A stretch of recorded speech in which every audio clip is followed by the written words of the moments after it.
আজকে আমি আপনাদেরকে নিয়ে যাব আমার সাথে অনেক সুন্দর এবং পিসফুল একটা কান্ট্রিতে, সেটা হচ্ছে শ্রীলঙ্কা। শ্রীলঙ্কা কিন্তু অনেক বেশি সুন্দর আর অনেক বেশি পিসফুল একটা দেশ। আমি যে কয়টা দেশ ঘুরেছি তার মধ্যে Sri Lanka one of the best. But আমার কিন্তু শ্রীলঙ্কা যেতে একটু কষ্ট হয়েছিল ভিসা ইস্যু নিয়ে, সেটা আমি আপনাদের সাথে শেয়ার করে নিচ্ছি। সেটা হচ্ছে আমি আসলে যেদিন ভিসা করি, ভিসার রেটটা মানে ওদের তো ই ভিসা 24 আওয়ার্স লাগে ম্যাক্সিমাম ভিসাটা পেতে। তো আমরা চিন্তা করলাম ঠিক আছে 2-3 দিন আগে ভিসাটা করে ফেলবো। তো আমার হাজব্যান্ডেরটা করলো, করার পরও $20 লাগলো। আর আমি আর আমার ছেলেরটা পরের দিন করার কথা। পরের দিন করতে গিয়ে দেখি ওয়েবসাইটে আর ঢুকতে পারছি না।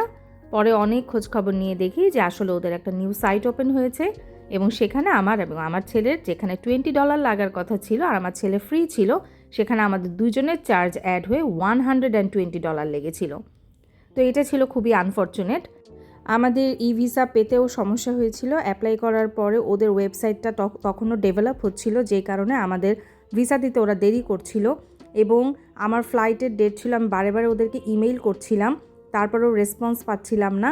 তো ইমেইল করার পরে বিশ্বাস করেন, আমি যখন গাড়িতে করে এয়ারপোর্টে রওনা দিয়েছি তখন আমার ভিসাটা আমি হাতে পেয়েছি, মানে মোবাইলে ইমেইলের মাধ্যমে।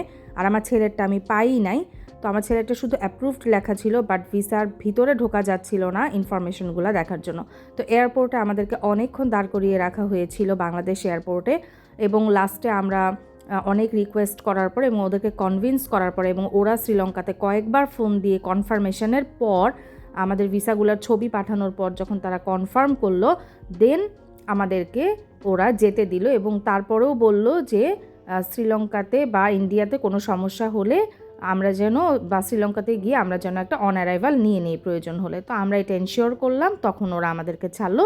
বাট শ্রীলঙ্কাতে আসলে আমাদের কোনোই প্রবলেম হয়নি, জাস্ট পাসপোর্টটা স্ক্যান করার সাথে সাথেই সব ইনফরমেশনগুলো ওদের কাছে চলে এসেছিল। আমরা গিয়েছিলাম ইন্ডিগো এয়ারলাইন্সে, আর এটা ছিল চেন্নাই মা ইন্টারন্যাশনাল এয়ারপোর্ট। মা ইন্টারন্যাশনাল এয়ারপোর্টটা খুবই সুন্দর ছিল এবং এখানে আমাদের 3 ঘন্টা ট্রানজিট ছিল। আমাদের এখান থেকে নেক্সট ফ্লাইট ছিল ইন্ডিয়ান টাইম রাত 1:30টায় এবং আমরা শ্রীলঙ্কাতে পৌঁছাই শ্রীলঙ্কান টাইম রাত 3:30টায়। তো ওখান থেকে সব কমপ্লিট করে ব্যাগগুলো কালেক্ট করে বাইরে আসতে আসতে তখন 3:45টার মতো বাজে। তো এই তো আমরা পৌঁছে গেলাম শ্রীলঙ্কা। কিন্তু এখন আমি আপনাদের সাথে একটা ঘটনা শেয়ার করছি। শ্রীলঙ্কার এয়ারপোর্ট থেকে আমরা যেই হোটেলটায় থাকবো, হিলটন কলম্বো রেসিডেন্স, এখানে পৌঁছাতে অনেকটা সময় লাগে। তো আমরা ট্যাক্সি নিয়েছিলাম, কিন্তু এটা আপনারা করবেন না। আপনারা অবশ্যই উবার কল করবেন বা এয়ারপোর্টের ভিতরে যে অফিসগুলো আছে সেখান থেকে নেগোশিয়েট করে ট্যাক্সি নেবেন। বাইরে এসে যদি বিশেষ করে রাতের টাইমে হয় তাহলে নেবেন না, কারণ এটা স্ক্যামের শিকার হয়েছিলাম, সেটা পরে বলবো। তো আমরা পৌঁছে গেলাম আমাদের হোটেলে। এটা ছিল হিলটন কলম্বো রেসিডেন্স, এটা কলম্বোতে। তো আমাদের 50 মিনিটসের মতো সময় লেগেছিল। আর এটা ছিল একটা 2 বেডরুম অ্যাপার্টমেন্ট। তো খুব বেশি সুন্দর ছিল। আমাদের চেক ইন টাইম ছিল দুপুর 2টায়, কিন্তু আমরা যেহেতু অনেক আগে পৌঁছে গিয়েছিলাম, অনেক সকালে, তো ওদেরকে রিকোয়েস্ট করার পরে ওরা ফার্স্টে বলেছিল যে অন পেমেন্টে ওরা আমাদেরকে সকালে দিতে পারে, বাট আমরা রাজি হইনি। পরে ওরা সকাল 9টার দিকেই আমাদেরকে রুমটা দিয়ে দিয়েছে। যেহেতু আমরা অনেক বেশি মানে লং টাইমের জন্য এসেছি, এখানে আমরা 1 মান্থ থাকবো, তার জন্য ওরা এতটুকু আমাদের জন্য করতেই পারে। তো আমাদের এই ফ্লোরটা ছিল 16 তলায়। ভীষণ সুন্দর ছিল এটার সামনের ভিউ, দেখতেই পাচ্ছেন। এটা হচ্ছে লোটাস টাওয়ার, ওদের একটা টাওয়ার। এটার মধ্যে ওদের একটা রেস্টুরেন্ট আছে উপরে, রিভলভিং রেস্টুরেন্ট।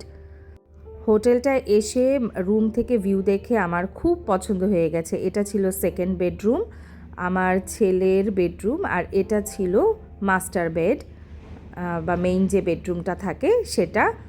তো খুব সুন্দর ছিল, দুটারই ফ্রন্ট ভিউ ছিল, প্লাস ড্রয়িং রুম থেকেও এটার ফ্রন্ট ভিউটা ছিল। আর ফ্রন্ট ভিউটা এত সুন্দর, কারণ এই যে লোটাস টাওয়ারের কথা বললাম না, এটার নিচে যে লেকটা, মানে লেকটা হচ্ছে পুরা মানে 2 কালারের পানি, গ্রিন অ্যান্ড ব্লু বোথ, মানে খুব বেশি সুন্দর ছিল। আর মানে আমাদের মনটাই আসলে ভালো হয়ে গিয়েছিল এই হোটেলে। আর তাছাড়া যেহেতু লং টাইমের জন্য থাকবো, আর হোটেলটা কিন্তু মন মতো না হলে বা ছোট হলে অতটা মন বসবে না, যেহেতু আমি আবার আমার ছেলেকে নিয়ে আসছি, তো ও তো ছোট মানুষ, ওর দেখা যাবে মন টিকবে না। তবে সবথেকে ভালো বিষয় হচ্ছে এই হোটেলটার আশেপাশে আপনারা সব কিছু পেয়ে যাবেন প্রয়োজন মতো।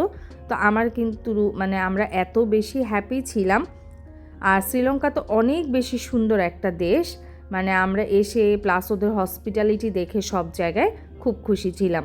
তো এই যে ওদের আরেকটা ওয়াশরুম, এখানে 2টা ওয়াশরুম ছিল, একটা রুমের সাথে অ্যাটাচ, একটা হচ্ছে কমন। আর এখানে আমরা কিচেন সহই নিয়েছিলাম ইচ্ছা করে, যেন আমরা যেহেতু 1 মাস থাকবো, খাবার কীরকম হবে তো জানি না, যেন গ্রসারি করে নিজের মতো রান্না করে নিতে পারি। তো এই যে এই দিকে ছিল হচ্ছে ওয়াশিং জোন, মানে এখানে ছিল হচ্ছে ওয়াশিং মেশিন, ড্রায়ার, অ্যান্ড আপনারা চাইলে ড্রাইও করতে পারেন, আবার তাছাড়া উপরে কাপড় হ্যাং করার জায়গাও ছিল, মানে বিশাল বড় ছিল এই জায়গাটা। চাইলে আপনারা কাপড় এখানে শুকাও দিতে পারবেন। আর ওদের সব থেকে সুন্দর ছিল এই ডাস্টবিনগুলা, মানে এখানে যে মানে এক এক রকম, একটার ভিতরে এক একটা জিনিস ফেলতে হয়, কিছু একটার মধ্যে সবজি মানে যে ময়লাগুলো থাকে, একটার মধ্যে প্লাস্টিক, একটার মধ্যে বোতল, হ্যাঁ এগুলা আলাদা আলাদা করা ছিল। আর এখানে কিছু পাতিল ছিল, আর অনেক কাটলারি ছিল, সবই ছিল, গ্লাস প্লেট বাটি থেকে শুরু করে যা লাগে মোট কথা আসলে 1 মাস থাকার জন্য সবই এখানে ছিল। আর এখানে ওরা চা কফি এগুলো দিত, আর ওই যে কাচের বোতল দেখতে পাচ্ছেন পাশে, ওগুলাতে করে ওরা পানি দিত, যেটা আমার কাছে খুবই ভালো লেগেছে, খুব প্রিমিয়াম লেগেছে। তো এই তো সকালবেলা আমরা হোটেলে পৌঁছে জাস্ট ব্যাগটা রাখলাম আর একটু ঘুরেই আমরা নিচে নেমে গেলাম। নিচে নেমে আমরা ব্রেকফাস্টের জন্য আসলে আশেপাশে কোনো রেস্টুরেন্ট খুঁজছিলাম, যেহেতু আমরা যেই টাইমে এসেছি ওই টাইমে কিন্তু এখানে আমরা ব্রেকফাস্ট পাবো না। ওদের চেক ইনের টাইম অনুযায়ী ওরা কিন্তু খাবারগুলো সার্ভ করে থাকে। আমাদের চেক ইন টাইম যেহেতু আজকে দুপুর থেকে ছিল, আমরা পরের দিন সকালের ব্রেকফাস্টটা পাবো। আর এখানে আপনারা চাইলে কিন্তু ফুল বোর্ডও নিতে পারেন 3 বেলার খাবার সহ। তো এটা ছিল এই যে রেস্টুরেন্ট এরিয়া ওদের নিচতলায়, তো খুব সুন্দর, এবং এখানে কিন্তু অনেক গান অনেক কিছু হতো, হ্যাঁ লাইভ সং এগুলা হয়। আর এটা ছিল আরেকটা রেস্টুরেন্ট, বাট এখানে একটু বার টাইপ, এটা বার, আর ওইদিকে হচ্ছে যে রেস্টুরেন্টটা ওটা হচ্ছে মেইন খাবার রেস্টুরেন্ট, যেটা আমি আপনাদেরকে নেক্সট ভিডিওতে এই হোটেল ট্যুরে দেখিয়ে দিব। তো এখানে আমার হাজব্যান্ড, আমার ছেলে, ওরা কিন্তু খুব হ্যাপি ছিল।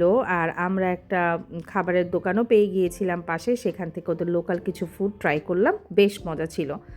আর এখানে আমাদেরকে রুমে এসে দেখি যে ওরা আমাদেরকে কমপ্লিমেন্টারি একটা ডিশ পাঠিয়েছে, হ্যাঁ, যে আমরা মানে ওরা আমাদেরকে থ্যাঙ্কস জানিয়ে এবং ওয়েলকাম জানিয়ে ওদের ট্র্যাডিশনাল কিছু ফুড ওরা আমাদেরকে দিয়েছে সাজিয়ে, এত সুন্দর। এখানে সবই মিষ্টি আইটেম ছিল, তিলের নাড়ু, তারপর হচ্ছে মোয়া, হ্যাঁ এই টাইপের, মানে খুব বেশি মজা ছিল আসলে। তো এই তো আমাদের হোটেল রুমটা তো আপনাদের সাথে শেয়ার করলাম, আপনাদের কেমন লাগলো অবশ্যই জানাবেন। আর আমি ডে বাই ডে আমি শ্রীলঙ্কার সিরিজ বানাবো, এবং কোথায় কোথায় আমরা গিয়েছি, কোথায় কোথায় থেকেছি, কোথায় কীরকম কস্টিং, সব কিছুই কিন্তু জানাবো। তো এই সব ইনফরমেশন যদি পেতে চান তাহলে অবশ্যই আমার চ্যানেলটাকে সাবস্ক্রাইব করে দেন, এবং অবশ্যই বেল আইকনটা প্রেস করে রাখেন, যেন আমি ভিডিওটা দেওয়ার সাথে সাথে আপনারা নোটিফিকেশন পান এবং আপনাদের প্রয়োজনীয় ইনফরমেশনগুলো কালেক্ট করতে পারেন। আর আমার কাছে যদি শ্রীলঙ্কার রিলেটেড কোনো ইনফরমেশন আপনাদের মনে হয় যে আমার কাছে জিজ্ঞাসা করবেন, তাহলে অবশ্যই আমাকে মেইল করতে পারেন, অথবা আমার ইউটিউবেও কমেন্টে জানাতে পারেন। আমি ডেফিনেটলি আপনাদেরকে হেল্প করতে চেষ্টা করব। আমার বেশ কয়েকটা দেশে ঘোরার সৌভাগ্য হয়েছে, তার মধ্যে শ্রীলঙ্কার ট্রিপটা আমার কাছে অনেক বেশি মেমোরেবল এবং অনেক বেশি সুন্দর ছিল, এবং আমি আপনাদেরকে হাইলি রিকমেন্ড করব অবশ্যই শ্রীলঙ্কা ট্রিপে যান, অবশ্যই যান, মানে খুব ভালো লাগবে। তো এখানে আমরা একটু নিচে নেমে চতুর্দিকে দেখছিলাম যে কোথায় কি আছে, এবং এই লোকেশনটা এত বেশি ভালো ছিল, আমাদের একদম পাশেই ছিল গ্রসারি, রেস্টুরেন্ট, সব কিছু একদম হাতের নাগালে ছিল। পাশেই একটা গ্রসারি ছিল, আবার রাস্তার অপোজিটেই আরেকটা গ্রসারি ছিল। তো এগুলা হেঁটে হেঁটে আমরা একটু এক্সপ্লোর করছিলাম, ওদের বাসগুলো দেখছিলাম, ফুলের বাগান করা ছিল, হোটেলটা তো অসম্ভব সুন্দর। তো এগুলাই দেখছিলাম, আমরা একটু এক্সপ্লোর করছিলাম। তো আজকের ভিডিওটা কিন্তু এই পর্যন্তই থাকলো। আমার ভিডিওগুলো কেমন লাগছে অবশ্যই জানাবেন, আর আমার চ্যানেলটা লাইক, কমেন্ট, শেয়ার এবং সাবস্ক্রাইব করে দেবেন। Thank you so much. ভালো থাকবেন, নিজে ভালো থাকবেন, আবার অন্যকেও ভালো রাখার চেষ্টা করবেন। নিজে যখন ভালো থাকবেন তখনই কিন্তু আপনারা অন্যদেরকে ভালো রাখতে পারবেন, আর নিজে যদি ভালো না থাকেন তাহলে কিন্তু কাউকেই খুশি রাখতে পারবেন না। Tata, bye bye.